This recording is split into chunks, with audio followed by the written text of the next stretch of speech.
Hi, everyone. Welcome. Today, we're going to be going through some of the new books that we're going to be adding to the St. Pierre collection. These are all adult content today. If anybody's interested in placing a hold, please just email us, call us, or text us, and we'll make sure to put the book on hold for you. Some of these actually are currently out, but if anybody's interested, please let me know. Okay, so the very first one. This is called the Prairie Book of Berries. And this is by Cheryl Narmado. And it's a celebration of some of the lesser known local berries on the Prairie region. And there's a bunch of recipes in here. And there's 65 different recipes, everything from meat, poultry, and fish dishes. Vegetables and grain, desserts, baked goods, beverages, and preserves. And it's actually really nicely done too. It's all like purple and there's some beautiful imagery in there. So really nice new cookbook. Okay, the next one is called The Mounties March West, the epic trek and early adventures of the mounted police. This book was actually donated to the library. We receive a lot of donations at the library. However, not all the donations that we receive make it to the shelves. We have to ensure that the collection is in a good condition. So whenever we receive a donated book, we make sure that it doesn't have any spills or food on it, and that it's not too worn, because we do want to add good books to our collection. I know that a lot of people cherish all the books that they donate to us, but unfortunately we don't put all of them out on our shelves. And because we do have the two sites, what we do is we'll add the book at the donated site. So if it's in St. Pierre, we'll add it to St. Pierre's site. However, if St. Pierre already has that book, then we'll add it to the St. Malo's collection and vice versa. So anyways, this book was donated. It's in very good condition. I think it was read maybe once. The spine is even, it's just beautiful. So this is by Tony Holohan, and this follows the Canadian Mounted Police. Everyone knows that the Mounties always get their man, but how did their fabled force, recognized the world over for its heroism and resourcefulness, actually come to be? Join author Tony Holohan as he follows the Northwest Mounted Police from its inception through a historic march across the inhospitable Prairie. Many of you might be familiar with this series. It's got that always that same style, the orangey red title, and it's just Canadian history. It's really important. This book was actually donated to us. This book was donated by the LNFC Educational and Cultural Foundation out in Toronto. And so they donated us this book, and it's in regards to the Latvian National Federation in Canada. And so it's about Latvian pioneers, socialism, and refugees in Manitoba. And it's an illustrated journey through the history of Latvians in Manitoba from 1895 to 2000. So these historical books are always fun to add to our collection.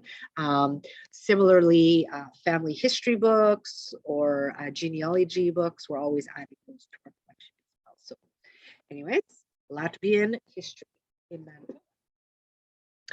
Okay, so the next one is by Mitch Albom. Many of you are familiar with his work. He's Tuesdays with Maury, same author. And this is The Stranger in the Lifeboat, a novel. And after a deadly ship explosion, 9 people adrift in a raft struggle to survive at sea and pull a strange man from the sea who claims to be the Lord. Mitch Albom his books are actually very books. You can see that the size is smaller than a paperback. and they're not very big. So these are nice if you don't want something long-winded. You can get through these really quick. So, okay, the next one that we have here is Jeffrey Archer, and this is number 4 in the William Warwick series, and this is called Over My Dead Body. Jeffrey Archer, he has many series, and one of his series, he talks about William Warwick. He's one of the fictional characters in one of his previous series, and he decided to start a series using that character. So this is the William Warwick number 4.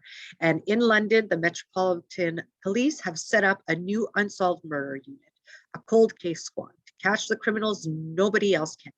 4 victims, 4 cases, all killers poised to strike again. Okay, the next one is called Aftermath by Terry Blackstock. So this is, it's about criminal attorney criminal attorney Jamie Powell will accept the consequences for defending his lifelong friend Dustin when he's accused of setting the bomb that killed dozens at a local political rally. But she hasn't seen him since he's aged out of foster care, and he's always lived on the edge. Can she still trust him after? And the next one is called, and it is written by Cedar Bowers.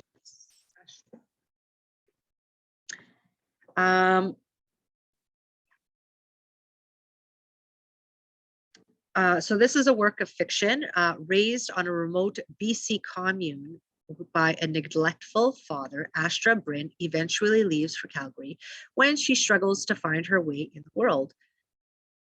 Her life becoming a study of the thin line between dependence and love, need and desire.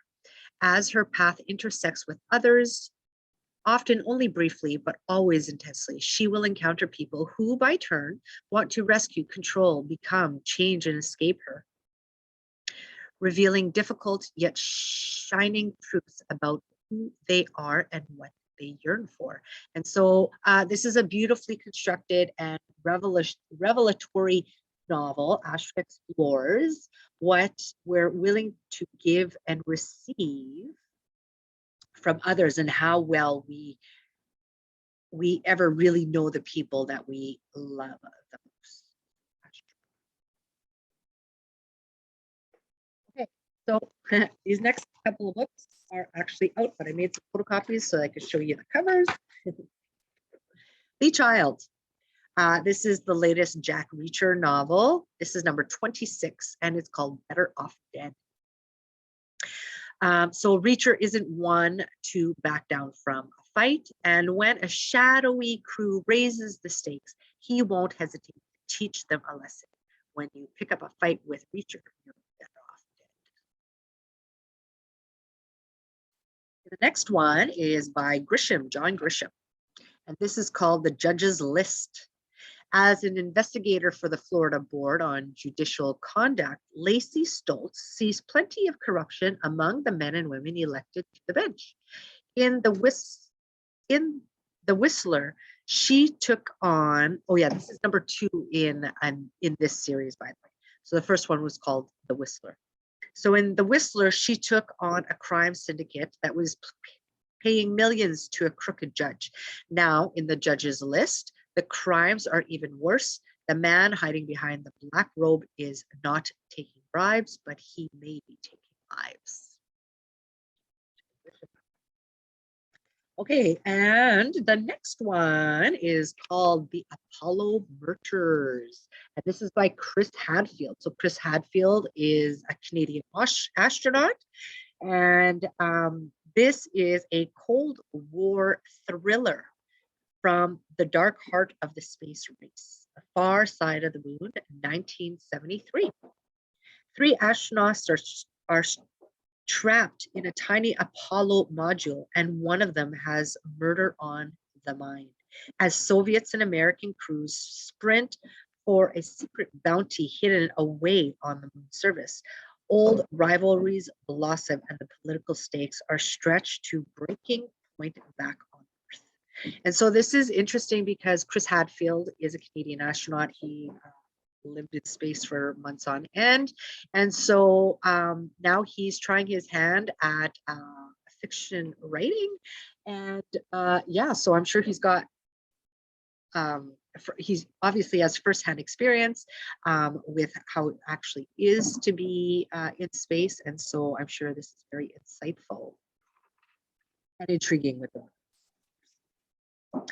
Okay, so the next one we have is by Anthony Horowitz, A Line to Kill.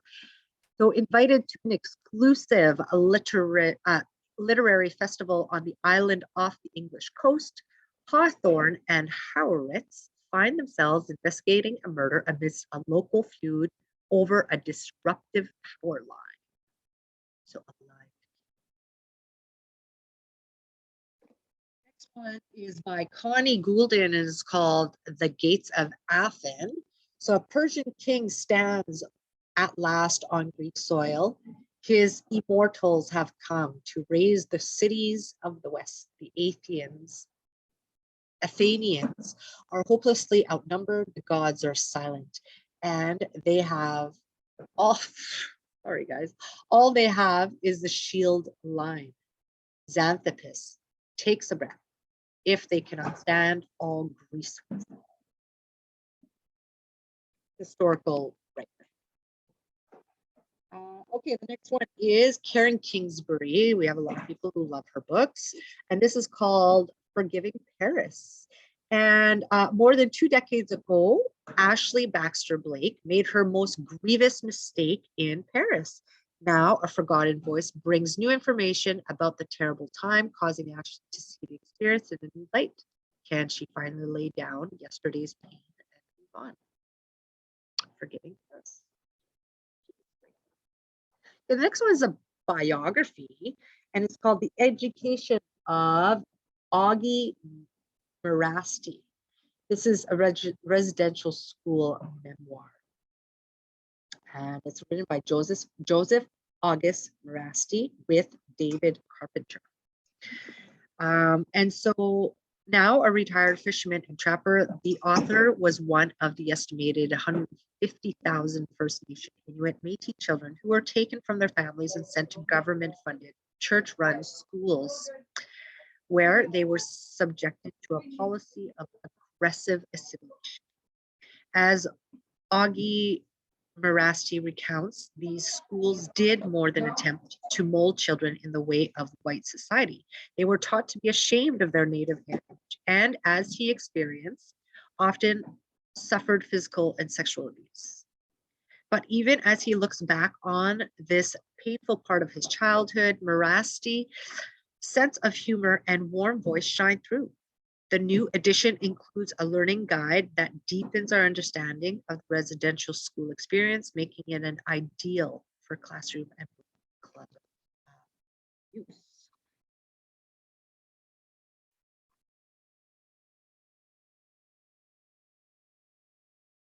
Beautiful painting.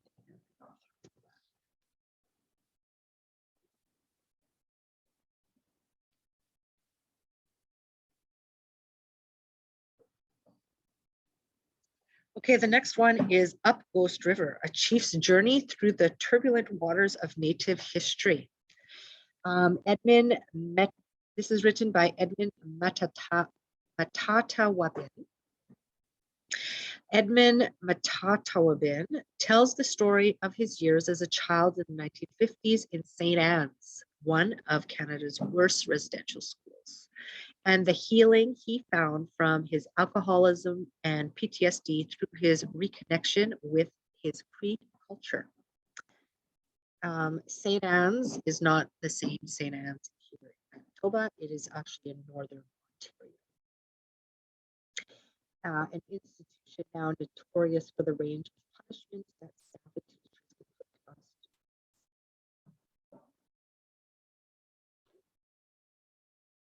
Up Ghost River. Hard books to read, but sometimes you need to read those kinds of things. The Son of the House.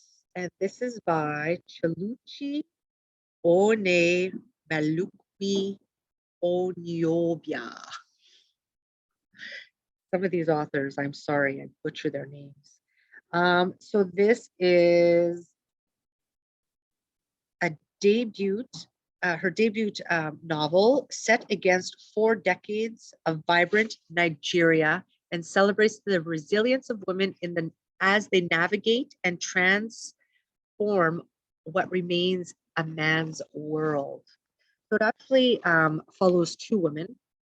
One is in the 1970s. One is a young woman struggling to get by. And then the other woman is educated and privileged. And years later, their lives intersect. And yeah, so it just, you'll have to read it to kind of get it. It sounds like a interesting. The Octopus Has 3 Hearts. This is by Rachel Rose. And this is actually many short stories in one book. The Octopus Has 3 Hearts. It offers dispatches from the margins of human society. These are stories about damaged people who have committed, witnessed, or survived terrible acts and who must make their way in an unforgiving world.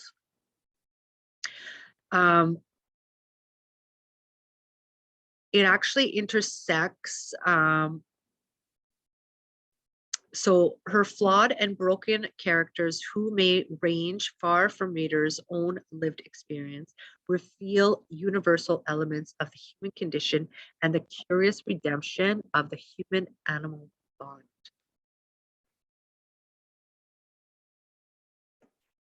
Okay, last one, Nicholas Spark, The Return. And this one is in regards to a young man, Trevor, never intended to move back to New Bern, North Carolina, but when a mortar blast outside the hospital where he worked as an orthopedic surgeon sent him home from Afghanistan with devastating injuries. The dilapidated cabin he'd inherited from his grandfather seemed as good a place to regroup as any. Tending to his grandfather's beloved beehives while preparing for a second stint in medical school, Trevor isn't prepared to fall in love with a local yet. From their very first encounter, Trevor feels a connection with Deputy Sheriff Natalie Masterson that he just can't. So there you have it, guys. There's about a dozen or so additions to the St. Pierre Library. If you want to place a hold on any of these books, please just let us know. So you can connect to us via email, stplibrary@jrlibrary.mb.ca. You can call us 204-433-7729, or you can contact us through Messenger on Facebook, Bibliothèque Régionale Jali, or on Instagram, Jali Regional. So check us out, and yeah, hope you guys enjoyed this afternoon's edition of Book Buzz.